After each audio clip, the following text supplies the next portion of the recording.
9ನೇ ತರಗತಿಯ ಗಣಿತ ಸಂಖ್ಯಾ ಪದ್ಧತಿ. ಈ ಲಾಸ್ಟ್ ಕ್ಲಾಸಲ್ಲಿ ಏನು ಹೇಳಿದಪ್ಪ ಅಂದರೆ ಸಂಖ್ಯಾ ಪದ್ಧತಿಯಲ್ಲಿ √2 ಮತ್ತು √3 ಅನ್ನು ಸಂಖ್ಯಾ ರೇಖೆ ಮೇಲೆ ಹೇಗೆ ಪ್ರತಿನಿಧಿಸಬೇಕು. ಮತ್ತಪ್ಪ ಅಂದರೆ ಈ ವಾಸ್ತವ ಸಂಖ್ಯೆಗಳು ಮತ್ತು ಅವುಗಳ ದಶಮಾಂಶ ವಿಸ್ತರಣೆ ಬಗ್ಗೆ ಹೇಳಿದೆ.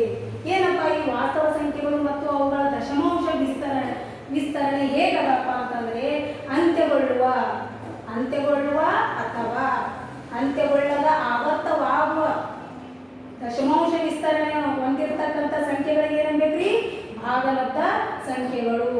ಆ ಕಡೆ ಅಂತ್ಯವೂ ಗೊಳ್ಳಲ್ಲ, ಈ ಕಡೆ ಆವರ್ತಕನೂ ಆಗಲ್ಲ ಅಂತ ಸಂಖ್ಯೆಗಳಿಗೆ ಏನನ್ಬೇಕು ಅಂತ ಒಂದು ದಶಮಾಂಶ ವಿಸ್ತರಣೆ ಹೊಂದಿರತಕ್ಕಂಥ ಸಂಖ್ಯೆಗಳಿಗೆ ಏನನ್ಬೇಕು ಅಭಾಗಲಬ್ಧ ಸಂಖ್ಯೆಗಳು. ಈ ಒಂದು ದಶಮಾಂಶ ವಿಸ್ತೀರ್ಣ ಹೇಗಿರ್ತದಪ್ಪ ಅಂದರೆ ಅದ್ರ ಮೇಲೆ ಏನು ಮಾಡಬೇಕು ಇದು ಅಂತಂದರೆ .3 ಅನ್ನು ನೋಡ್ತೀವಿ. ಸಂಖ್ಯೆಗಳ ದಶಮಾಂಶ ವಿಸ್ತೀರ್ಣೆಯಿಂದ ಹೇಗೆ ಬಿಡಿಸುವುದು, ಅದೇ ರೀತಿ p/q ರೂಪದಲ್ಲಿ ಹೇಗೆ ಬರೀಬೇಕು ಅಂಬದೇ 1.3ದಾಗ ನೋಡ್ತೀವಿ. ಇಲ್ಲಿ ನೋಡ್ರಿ ಫಸ್ಟ್ ಉದಾಹರಣೆ 6. ಉದಾಹರಣೆ 6 ಏನದಪ್ಪ ಅಂದರೆ 3.142678. ಇದನ್ನು ಏನು ಮಾಡಪ್ಪ ಅಂತಂದರೆ p/q ರೂಪದಲ್ಲಿ ಬರೀರಿ ಅಂದ್ರೆ p/q ರೂಪದಲ್ಲಿ ಬರೀರಿ ಅಂದ್ರೆ ಇದು ಈ ಸಂಖ್ಯೆ ಯಾವ ರೂಪದಲ್ಲಿ ಅದರಿ ದಶಮಾಂಶ ರೂಪದಲ್ಲಿ ಅದರಿ.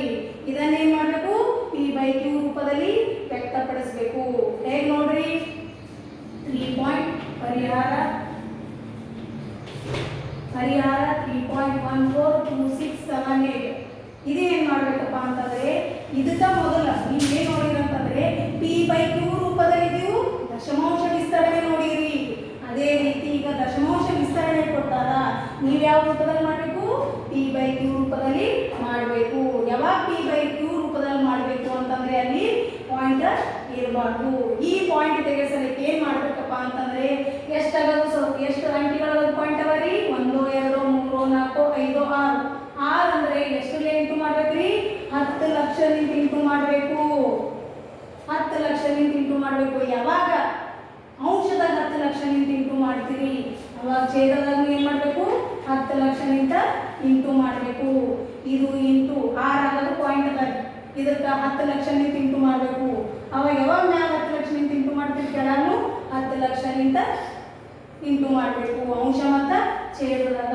ನೋಡ್ರಿ ಇದಕ್ಕೆ ಗುಣಾಕಾರ ಮಾಡಿ ನೋಡ್ರಿ ಅಲ್ಲಿ ಏನಾಗ್ತದಂದ್ರೆ ಪಾಯಿಂಟ್ ಹೋಗ್ತದ. ಕೆಳಗೇನದ 10 ಲಕ್ಷ ಅಷ್ಟೇ ಇಡಬೇಕು. ಈಗ ನೋಡ್ರಿ ಇದರಿಂದ ಏನು ಗೊತ್ತಾಯ್ತು ನಿಮ್ಗೆ ಈ ಪಾಯಿಂಟ್ ತೆಗೆದು ದಶಮಾಂಶ ರೂಪದಲ್ಲಿ ತೆಗೆದು ಏನು ಮಾಡಬೇಕು p/q ರೂಪದಲ್ಲಿ ಮಾಡ್ಬೋದು. ನೋಡ್ರಿ ಈ 10 ಲಕ್ಷ ಅಂದ್ರೆ ಯಾವ ರೀತಿಯಾಗಿ ಬರಿಬೋದು 10⁶ ಅಂತೂ ಬರಿಬಹುದು. ಯಾಕಂದ್ರೆ ಇಲ್ಲಿ 6 ಸೊನ್ನೆವಲ್ರಿ ಅದಕ್ಕೆ 10⁶. 3 ಸೊನ್ನೆಗಳನ್ನು ಇಂಟು ಮಾಡೋದಿತ್ತಂದ್ರೆ ಏನು ಮಾಡಬೇಕು 10�3 ಅಂತ ಬರಿಬಹುದು. ಇದೇ ರೀತಿಯಾಗಿ ನೋಡ್ರಿ ಪಾಯಿಂಟ್ ಆಗೋದು 3 ಅಂಕಿಗಳಿದ್ದು ಅಂದ್ರೆ ಏನು ಮಾಡಬೇಕು ಅಂತಂದ್ರೆ 1 2 3 ಅಂಕಿಗಳವಲ್ರಿ ಅವಾಗ ಏನು ಮಾಡಬೇಕು ಇದಕ್ಕೆ p/q ರೂಪದಲ್ಲಿ ಬರೆಯೋದಿತ್ತಂದ್ರೆ ಏನು ಮಾಡಬೇಕು 1000 ಇಂಟು ಮಾಡಬೇಕು. 1000 ಅಂದ್ರೆ ಏನ್ರಿ 10�3. ಯಾವಾಗ ಮ್ಯಾಲ 1000 ಇಂಟು ಮಾಡ್ತೀರಿ ಕೆಳಗೂ 1000 ಇಂಟು ಮಾಡಬೇಕು. ಅವಾಗ ಇದಕ್ಕೆ ಗುಣಾಕಾರ ಮಾಡಿದ್ರೆ ಏನು ಹೋಗ್ತದ್ರಿ ಇದು 1000 ಹೋಗ್ತದ, ಇದು ಪಾಯಿಂಟ್ ಹೋಗ್ತದ. ಅವಾಗ ಏನು ಮಾಡ್ಬೇಕ್ರಿ 3142/1000 ಇಷ್ಟೇನಪ್ಪ ಅಂದರೆ ಆನ್ಸರ್ ಬರ್ತದೆ.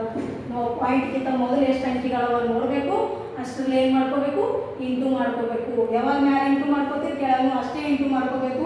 ಇವೆರಡೂ ಗುಣಾಕಾರ ಮಾಡಬೇಕು. ಪಾಯಿಂಟ್ ಹೋಗ್ತದ ಇಷ್ಟು.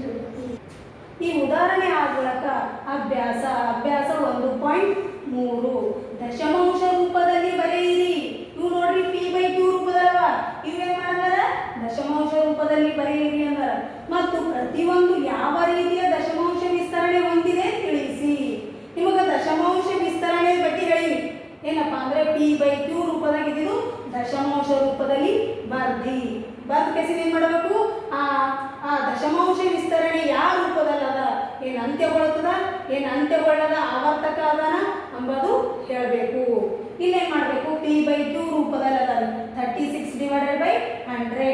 ಇದನ್ನು ಡೈರೆಕ್ಟ್ ಆಗಿ ಬರಿಬಹುದು ಅಥವಾ ಭಾಗಾಕಾರನಿಂದ ಬರಿಬಹುದು. 36/100 ಭಾಗಾಕಾರ ಮಾಡ್ರಿ ಅಥವಾ ಏನು ಮಾಡ್ರಿ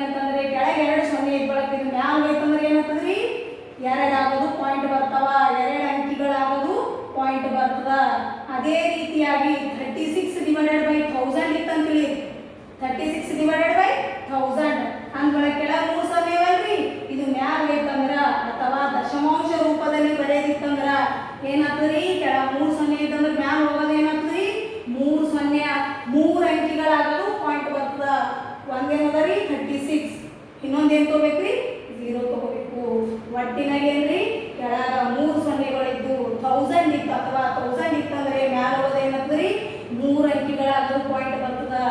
ಅದೇ ರೀತಿ ಒಂದನೇ ಲೆಕ್ಕದ ಏನ್ರಿ ಇಲ್ಲಿ 2 ಸೊನ್ನೆಗಳವ ಅಥವಾ 100 ಏನು ಮಾಡಬೇಕು ಮ್ಯಾಲ ಹೋಗೋದು ಏನಾಗ್ತದ 2 ಅಂಕಿಗಳಾಗೋದು ಪಾಯಿಂಟ್ ಬರ್ತದ.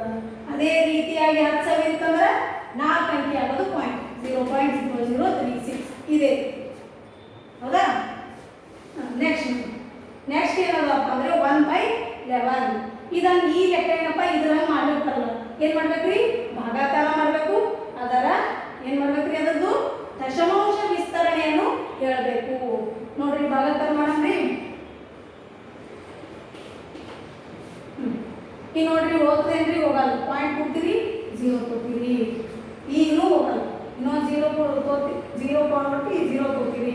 ಈಗ 11 99 ಎಷ್ಟು ಉಳಿತ್ರಿ 1 ಉಳಿತು. ಮತ್ತು ಪಾಯಿಂಟ್ಲೆ 0 ಹೋಗಲ್ಲ, 0 ಕೊಟ್ಟು 0 11 99 ಮತ್ತು 1 ಉಳಿತ.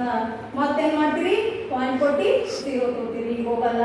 ಮತ್ತು 0 ಕೊಟ್ಟು 0 ತೊಗೊತೀರಿ. ಅವಾಗ ಏನು ಬರ್ತದ್ರಿ 09 ಬರ್ತದ್ರಿ. ಅಂದ್ರೆ ಇಲ್ಲಿ ಏನು ಗೊತ್ತಾಗ್ತದ್ರಿ ಇಲ್ಲಿ 090909 ಅಂತದ. ಅಂದುಗಳಕ ಇದು ಅಂತ್ಯಗೊಳ್ಳದ ಆವರ್ತಕ ದಶಮಾಂಶ, ಅಂತ್ಯಗೊಳ್ಳದ ಆವರ್ತ ದಶಮಾಂಶ ವಿಸ್ತರಣೆಯನ್ನು ಹೊಂದದ ಅಂತ ಹೇಳ್ತೀರಿ. ಇಲ್ಲಿ ನೋಡ್ರಿ 1/11 ಅಂದ್ರೆ ಎಷ್ಟು ಬಂತ್ರಿ 1/11 ಅಂದ್ರೆ 0.09. ಇಲ್ಲಿ ಏನದ 0909 ರಿಪೀಟ್ ಹಾಕೋತದ, ಪುನರಾವರ್ತನೆ ಹಾಕೋತದ. ಅದಕ್ಕೆ ಏನು ಮಾಡ್ತೀರಿ 09 ಮೇಲೆ ಏನು ಮಾಡ್ಬೇಕ್ರಿ ಒಂದು ಬಾರ್ ಹಾಕಬೇಕು. ಈ ಬಾರ್ ನಿಂತ ಏನು ಗೊತ್ತದ ನಾನು 09 ಎಂಬ ದಿನ ಮುಂದೆ ರಿಪೀಟ್ ಆಗ್ತದ ಅನ್ನೋದು ಗೊತ್ತಾಯ್ತು. ಇದೇ ಬಿಟ್ನ್ಯಾಗ ಮೂರನೇ ಲೆಕ್ಕ ಅದ 4.1/8. 4.1/8 ಅಂದ್ರೆ ಏನು ಮಾಡಬೇಕು ಇದು ಪೂರ್ಣಾಂಕದಾಗಿದ್ದು ಅಂಶನೇ ಮಾಡ್ಕೋಬೇಕು. ಇದೇ ರೀತಿಯಾಗಿ ಭಾಗಾಕಾರ ಮಾಡಬೇಕು. ಹೆಂಗೆ ಭಾಗಾಕಾರ ಮಾಡ್ಬೇಕಂದ್ರೆ ಪಾಯಿಂಟ್ ಆಗೋದು ಒಂದು 5-6 ಡಿಜಿಟ್ ಆಗತ್ತಲ್ಲ, ಪಾಯಿಂಟ್ ಆಗೋದು 5-6 ಅಂಕಿಗಳು ಬರತ್ತಲ್ಲ, ಹಂಗೆ ಭಾಗಾಕಾರ ಮುಂದುವರಿಸಬೇಕು. ಅವಾಗ ನಿಮ್ಗೆ ಗೊತ್ತಾಗ್ತದ ಇದು ಏನು ಅಂತ್ಯಗೊಳ್ಳದ ಆವರ್ತ ದಶಮಾಂಶದ ಅಂಬದು ಗೊತ್ತಾಗ್ತದ. ಅವಾಗ ಏನು ಮಾಡ್ಬೇಕು ಅದ್ರ ಮುಂದೆ ಬರೀಬೇಕು. ನೆಕ್ಸ್ಟ್ ನೋಡ್ರಿ ಎರಡನೇ ಬಿಟ್ ನೋಡ್ರಿ 1/7. 1/7 ಆಲ್ರೆಡಿ ನೀವು ಲಾಸ್ಟ್ ಕ್ಲಾಸ್ನಾಗ ಮಾಡಿರಿ. 1/7 ಏನಪ್ಪ ಅಂತಂದ್ರೆ ಉದಾಹರಣೆ ತಗೊಂಡು ಅದ್ರದ್ದು ಆವರ್ತ ದಶಮಾಂಶ ಏನಾಗ್ತದಪ್ಪ ಅಂದ್ರೆ 0.142857. ಇದು ಎಂಥ ದಶಮಾಂಶ ಹೊಂದ್ಯದ್ರಿ, ಇದು ಎಂಥ ದಶಮಾಂಶ ವಿಸ್ತರಣೆ ಹೊಂದದಂದ್ರೆ ಅಂತ್ಯಗೊಳ್ಳದ ಆವರ್ತ ದಶಮಾಂಶವನ್ನು ಹೊಂದದ.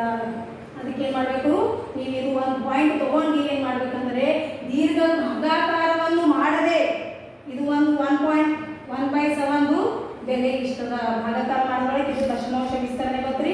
ಇದಕ್ಕೆ ಏನು ಮಾಡ್ಬೇಕಂದ್ರೆ ಇವು ಮುಂದಿನ ಏನು ಅಂಕಿಗಳವಲ್ಲ 2/7 3/7 4/7 5/7 6/7 ಇವಕ್ಕೆ ಏನು ಮಾಡಬೇಕು ಇದ್ರದ್ದು ಭಾಗಾಕಾರ ಮಾಡದೆ ಇವುಗಳ ದಶಮಾಂಶ ವಿಸ್ತರಣೆಯನ್ನು ಹೇಳ್ರಿ ಅಂತ ನೋಡೋಣ. ಏನಂದ್ರಿ 1/7 ನಮ್ಗೆ ಗೊತ್ತದ, ಆಲ್ರೆಡಿ ನಾವು ಭಾಗಾಕಾರ ಮಾಡಿ ಇದು ಒಂದು ಅಂತ್ಯಗೊಳ್ಳದ ಆವರ್ತ ದಶಮಾಂಶ ಗೊತ್ತದ ರೀ, ದಶಮಾಂಶ ವಿಸ್ತರಣೆ ಹೊಂದಿದ ಗೊತ್ತದ ರೀ. ಇದನ್ನು ಏನು ಮಾಡಬೇಕು ಈ 2/7 ಹಾಗೆ 3/7 ಹಾಗೆ 4/7 ಏನು ಮಾಡಬೇಕು ಈ ಒಂದು ಹಿಂದೆ ತಗೊಂಡು ಈ ಕೆಳಗಿನವುಗಳೆಲ್ಲ ಏನು ಮಾಡ್ಬೇಕ್ರಿ ಭಾಗಾಕಾರ ಮಾಡದೆ ಅವುಗಳ ದಶಮಾಂಶ ರೂಪದಲ್ಲಿ ಬರೀಬೇಕು. ಮತ್ತು ಅವುಗಳ ದಶಮಾಂಶ ವಿಸ್ತರಣೆ ಯಾವ ರೀತಿ ಅಂತ ಹೇಳಬೇಕು. ಇಲ್ಲಿ ನೋಡ್ರಿ 2/7 ಹೆಂಗೆ ಬರಿಬೋದಂದ್ರೆ 2 × 1/7 ಬರಿಬೋದಾ? ಈ 2/7 ಹೆಂಗೆ ಬರಿಬೋದು 2 × 1/7 ಹಿಂಗೆ ಬರಿಬೋದಲ್ಲ. ಮತ್ತು ಇದು ಗುಣಾಕಾರ ಮಾಡಿದಾಗ ಏನಾಗ್ತದ್ರಿ 2/7 ಆಗ್ತದ. ಈ 2/7 ಇದೇನು ಮಾಡಬೇಕು 2 × 1/7. ಯಾಕಂದ್ರೆ ಹಿಂಗೆ ಯಾಕೆ ಬರ್ಕೊಂಡಿನಿ ಅಂದ್ರೆ 1/7 ಬೆಲೆ ಗೊತ್ತದ ನನಗೆ. 2 × 1/7 ಬೆಲೆ ಎಷ್ಟದ ರೀ 1/7 ಬೆಲೆ 0.14287. ಇದು ಇವೆರಡು 2 × ಇಷ್ಟು ಗುಣಾಕಾರ ಮಾಡಿ ಎಷ್ಟಾಗ್ತದ ಅಂತಂದ್ರೆ 0.285714. ಬೇಕಾದ್ರೆ ನೀವು ಎರಡು ಇಂಟು ಮಾಡಿ ನೋಡ್ರಿ ಏನಾಗ್ತದೆ ಅಂತಂದ್ರೆ 285714 ಆಗ್ತದ. ಇದೇನು ಭಾಗಾಕಾರ ಮಾಡದೆ ಗುಣಾಕಾರ ಮಾಡಿ ದಶಮಾಂಶ ವಿಸ್ತರಣೆಯನ್ನು ಹೇಳಿದ್ರಿ. ಅದೇ ರೀತಿಯಾಗಿ 3/7 ಹಿಂಗೆ ಬರ್ಕೋಬೋದ್ರಿ. 3 ಇಂಟು 1/7 3 ಇಂಟು 1/7 ಮತ್ತೆ ಏನಂದ್ರೆ ಅದ್ರ ಬೆಲೆ 0.142857. ಅದನ್ನ ಇಂಟು ಮಾಡಿ ಎಷ್ಟಾಗ್ತದೆ ಅಂದರೆ 0.4285 ಎಷ್ಟು ಆಗ್ತದೆ ನೋಡಿ. ಇದು ದಶಮಾಂಶ ವಿಸ್ತರಣೆ ಹಂಗೆ ಬರ್ತದೆ ನೋಡ್ರಿ. ಅದೇ ರೀತಿ 4ನಾಗ ಏನು ಮಾಡಿರಿ 1/7 ಏನು ಮಾಡಿರಿ ಇಂಟು ಮಾಡಿರಿ. ನಿಮಗೆ 4/7 ದಶಮಾಂಶ ವಿಸ್ತರಣೆ ಬರ್ತದೆ. ಮುಂದಿನ ಎರಡವ ನೀವು ಮಾಡಿರಿ. ಥರ್ಡ್ ಬಿಟ್ಟಾಗ ನೋಡ್ರಿ, ಈ ಕೆಳಗಿನವುಗಳನ್ನು P/Q ರೂಪದಲ್ಲಿ ವ್ಯಕ್ತಪಡಿಸಿ. ಇದೇನದ ರೀ ದಶಮಾಂಶ ವಿಸ್ತರಣೆಯನ್ನು ಹೊಂದಿದ್ರಿ. ಎಂಥ ದಶಮಾಂಶ ವಿಸ್ತರಣೆ ಹೊಂದಿದ್ರಿ? ಅಂತ್ಯಗೊಳ್ಳದ ಆವರ್ತವಾಗುವ ದಶಮಾಂಶ ವಿಸ್ತರಣೆ ಹೊಂದಿದ್ರಿ. ಇಲ್ಲಿ ನೋಡ್ರಿ, ಇದು ಹಿಂಗೆ ಬರಿಬೋದಾ? ಹೆಂಗೆ ಬರ್ಬೋದು ಅಂದರೆ 0.666 ಅಂತ ಬರಿಬೋದಾ? ಈ 6 ಮೇಲೆ ಭಾಗದ ಅಂದರೆ 666 ಅಂತ ಬರಿಬಹುದು. ಇದಕ್ಕೆ ಏನಂತ ಹೆಸರು ಕೊಡ್ತೀರಿ? x ಅಂತ ಹೆಸರು ಕೊಡಬೇಕು. ನೋಡ್ರಿ, x ಅಂತ ಹೆಸರು ಕೊಡ್ರಿ. ಇಲ್ಲಿ ನೋಡ್ರಿ, ಇಲ್ಲಿ ಒಂದೇ ಅಂಕಿ ರಿಪೀಟ್ ಹಾಕೋದು ಬಂದದ್ರಿ. 666 ಅಂಬದು ಒಂದೇ ಅಂಕಿ ರಿಪೀಟ್ ಆಗ್ಯದ. ಅದಕ್ಕೆ ಏನು ಮಾಡಬೇಕು? ಬೋತ್ ಸೈಡ್ ಈ x ಮತ್ತು ಈ ಕಡೆ LHS ಮತ್ತು RHS ಏನು ಇಂಟು ಮಾಡಬೇಕು? ಬೋತ್ ಸೈಡ್ ಮಲ್ಟಿಪ್ಲೈ ಬೈ 10 ಅಂದ್ರೆ ಎರಡೂ ಸೈಡ್ ಏನು ಮಾಡಬೇಕು? 10ನಿಂದ ಗುಣಾಕಾರ ಮಾಡಬೇಕು. ಇಲ್ಲಿ ಎರಡು ಅಂಕಿ ರಿಪೀಟ್ ಆಗತ್ತೀವಿ ಅಂದ್ರೆ ಇದೇನದ ರೀ? ಇದು ಒಂದು ದಶಮಾಂಶ ವಿಸ್ತರಣೆ ಅದ ರೀ. ಈ ವಿಸ್ತರಣೆಗೆ ಏನು ಮಾಡಬೇಕು ಅಂದರೆ P/Q ರೂಪದಲ್ಲಿ ವ್ಯಕ್ತಪಡಿಸಿ. ಈ ಒಂದು ದಶಮಾಂಶ ವಿಸ್ತರಣೆಯನ್ನು P/Q ರೂಪದಲ್ಲಿ ವ್ಯಕ್ತಪಡಿಸಿ. ಅಂದ್ರೊಳಗೆ ಏನಾಗ್ತದೆ? ಇದು ಎರಡು ಅಂಕಿ ರಿಪೀಟ್ ಹಾಕೋದು ನಡೆದ ನೋಡ್ರಿ. ಎರಡು ಅಂಕಿ ರಿಪೀಟ್ ಆಗತ್ತೀವಿ ಅಂದ್ರೆ ಅಲ್ಲಿ ಏನು ಮಾಡಬೇಕಪ್ಪ ಅಂದರೆ ಈ ಎಕ್ಸಿಗೆ ಏನು ಮಾಡಬೇಕು? 100 ನಿಂದ ಇಂಟು ಮಾಡಬೇಕು. 3 ಅಂಕಿಗಳು ರಿಪೀಟ್ ಆಗತ್ತೀವಿ ಅಂದ್ರೆ 1000. ಅದೇ 4 ಅಂಕಿ ರಿಪೀಟ್ ಆಗತ್ತೀವಿ ಅಂದ್ರೆ 10,000. ಇದೇ ರೀತಿಯಾಗಿ ಮಾಡಬೇಕು. ಈ ರೀತಿ ನೋಡಿ, x = 0.66 ಆಗ್ತದೆ. ಈಗ ಏನು ಮಾಡಬೇಕು? Multiply by both side into 10. 10x = ಎಷ್ಟಾಗ್ತದೆ? ಇದು ಇಂಟು 10 ಮಾಡಿರಿ 6.66 ಆಗ್ತದೆ ನೋಡ್ರಿ. 10x = 6 ಪ್ಲಸ್ 0.66 ಆಗ್ತದೆ. 10x = ಇದು ಪ್ಲಸ್ ಈ ಕಡೆ ತೆಗೆದು ಮತ್ತೆ ಇಲ್ಲಿ ಎರಡು ಕೂಡಿಸ್ರಿ ಅಲ್ಲಿ ನನಗೆ ಬರ್ತದ. 0.66 ನ ಬೆಲೆ ಅಂದ್ರೆ ಏನದ ರೀ? x ಅದ ರೀ. ಈ x ನ ಬೆಲೆ ಹಾಕೊಳ್ಳೋ ಸಲಕ್ಕೆ ಏನು ಮಾಡ್ಲತ್ತೀನ? ಇದು ಹಿಂಗೆ ಕಡೆ ಮಾಡಿ ಬರ್ಲತ್ತೀನಿ, ಸಪ್ರೇಟ್ ಆಗಿ ಬರ್ಲತ್ತೀನಿ. 66 ಅಂದ್ರೆ ಏನದ ರೀ? ನಂಗೆ x ಅದ. x ನ ಬೆಲೆ ಹಾಕ್ತೀವಿ. 10x ಈ ಕಡೆ ಬರ್ತಂದ್ರೆ -x = 6 ಕಳೀರಿ 9x = 6. x ಏನಾಗ್ತದೆ ರೀ? 6 ಡಿವೈಡೆಡ್ ಬೈ 9 ಅಂದ್ರೆ ಎಷ್ಟು ಆಗ್ತದೆ ರೀ? 6 ಡಿವೈಡೆಡ್ ಬೈ 9 ಅಂದ್ರೆ 2/3 ಆಗ್ತದ. ಇದು P/Q ರೂಪದಲ್ಲಿ ಆಯಿತು. ಅದೇ ರೀತಿ 0.47 ಈ 7 ಮೇಲೆ ಅಷ್ಟೇ ಬಾರದ ನೋಡ್ರಿ. ಅದಕ್ಕೆ ಏನಾಗ್ಯದ್ರಿ? ಒಂದು ಅಂಕಿ ಮೇಲೆ ಅಷ್ಟೇ ಬಾರಿದ ಬಳಕ ಒಂದು ಅಂಕಿನೇ ರಿಪೀಟ್ ಆಗ್ತದ. ಅದಕ್ಕೆ ಏನು ಮಾಡ್ಬೇಕು? ಇಲ್ಲಿಗೆ ಏನು ಮಾಡ್ಬೇಕ್ರಿ? ಪಾಯಿಂಟ್ ಬೋತ್ ಸೈಡ್ ಮೇಲೆ ಮಲ್ಟಿಪ್ಲೈ ಬೈ 10 ಮಾಡಬೇಕು. ಈ ಲೆಕ್ಕನ ಏನು ಮಾಡಬೇಕು? P/Q ರೂಪದಲ್ಲಿ ಬರ್ತದ. ಇಲ್ಲಿ ನೋಡ್ರಿ, ಈ ಫಸ್ಟ್ ಬಿಟ್ಟ, ಸೆಕೆಂಡ್ ಬಿಟ್ಟ, ಥರ್ಡ್ ಬಿಟ್ನಾಗ ನಾವು ಮಾಡಿವೆಲ್ಲ ಬಿಡ್ರಿ. ಉಳಿದಿವೆಲ್ಲ ಏನು ಮಾಡ್ತೀವಿ? ನಾವು ಮಾಡಿ ಬಿಟ್ಟು ಕೇಸಿಂದ ಉಳಿದಿವೆಲ್ಲ ಏನು ಮಾಡ್ರಿ? ಹೋಮ್ವರ್ಕ್ ಮಾಡ್ರಿ. ಅದೇ ರೀತಿ ಫೋರ್ತ್ ಬಿಟ್ನು ಹೋಮ್ವರ್ಕ್ ಮಾಡ್ರಿ.